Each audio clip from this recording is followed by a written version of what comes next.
நீலகிரி மாவட்டம் சேரம்பாடி சம்பத்தோடு பகுதியில் தோட்டத்துக்குள் நுழைந்த காட்டு யானை தாக்கியதில் விவசாயி மொய்தீன் உயிரிழந்ததை அடுத்து வனத்துறை மற்றும் மாவட்ட நிர்வாகத்தை கண்டித்து உறவினர்கள் மற்றும் அப்பகுதி மக்கள் சாலை மறியலில் ஈடுபட்டனர்.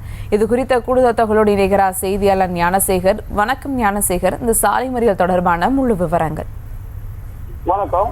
நீலகிரி மாவட்டம் பந்தலூர், சேரம்பாடி இதன் சுற்று வட்டார பகுதிகளில் காட்டு யானைகள் சில நாட்களாகவே ஊருக்கு உலா வருவதும் விளைநிலங்களை நாசம் செய்வதும் போன்ற நிலைகள் ஏற்பட்டு வந்தது. இது குறித்து அப்பகுதி மக்கள் தொடர்ந்து வனத்துறையிடம் புகார் வைத்துக் கொண்டிருந்தனர். இந்நிலையில் பந்தலூர் தாலுகாவுக்குட்பட்ட சேரம்பாடி சம்பந்தோடு பகுதியை சேர்ந்தவர் ஒருத்தர் ஒரு விளைநிலத்திற்குள் காட்டு யானை ஒன்று நுழைந்தது. அதை குஞ்சு மொய்தீன் 59 வயது உடையவர் காட்டு யானை விரட்ட முற்பட்டார்.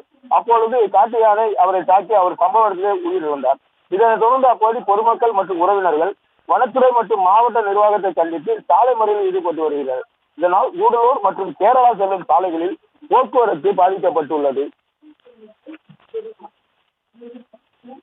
நன்றி ஞானசேகர்.